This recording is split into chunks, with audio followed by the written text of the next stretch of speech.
हर्षित कहाँ बा? खाना खेलो तो? अभी लेना।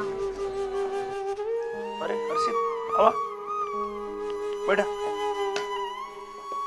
कहाँ को मत बा? खाना ना खेला अभी? भैया प्रधान बेटाला ना का बेल प्रधान के? भैया जी हमन के छठ पूजा होला और स्कूल के बगल में है। स्कूल पूरा बाउंड्री घेरा था। अब प्रधान जो ना तालाब के पटवावत हूँ। भैया तालाब पटा जी तो हमन की छठ पूजा कहाँ हुई?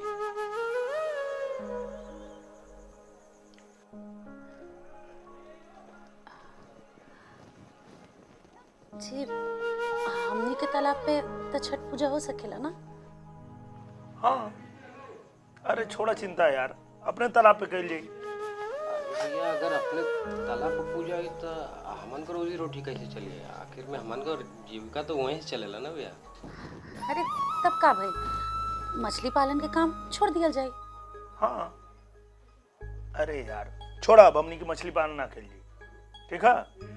अपन तालाब छठ माई के नाम कर दो। वैसे भी हर साल छठी माई से कुछ ना कुछ मांगल जाला। ए बेर कुछ दे के देखल जा। अब वहीं पूजा हो। चला ला खा। मर्दबा बिना मतलब टेंशन ले।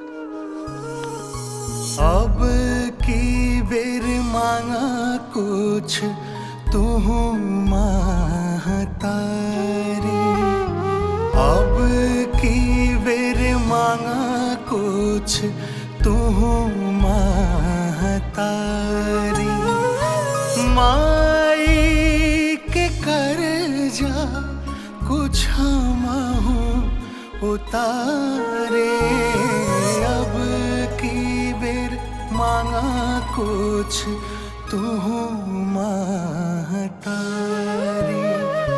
कबहू तावे छठी माइयो के बारे, माई के कर जा कुछ हमहू उतारे।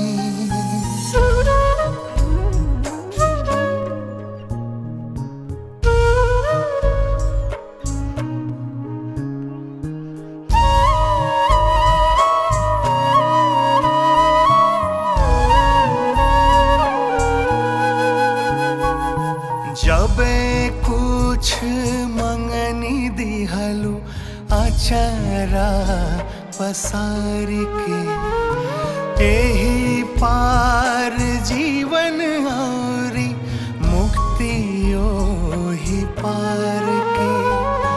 तोहारे तदिहल हमारी जिंदगी इसारे, तोहारे तदिहल हमारी जिंदगी इसारे।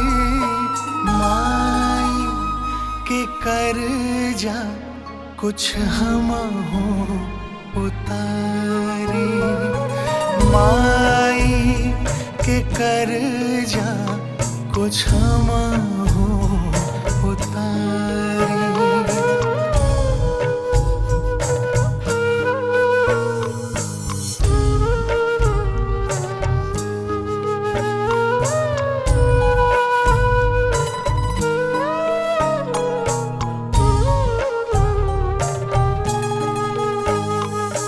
तोहरी आशीष माई भरल मोर थालवा, कबो कुछ मंगलू नाही इहे बस मलालबा। बचवन के तरली माई, माई के तारी। बचवन के तरली माई, माई के तारी। माई के कर जा कुछ हमहू उतारी, माई के कर जा कुछ हमहू उतारी।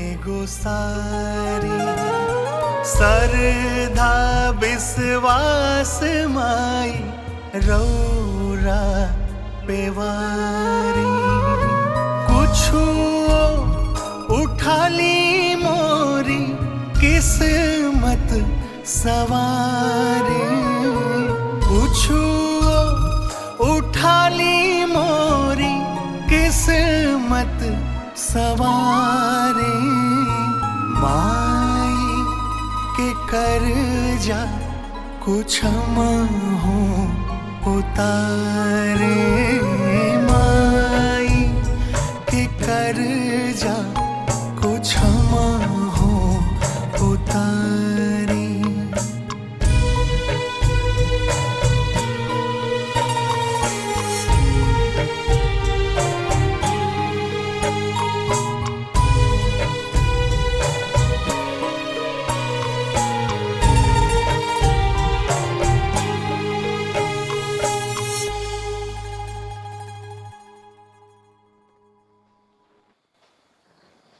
ई का सरकारी नौकरी की चिट्ठी है बाबू, मिठाई खियावा मिठाई।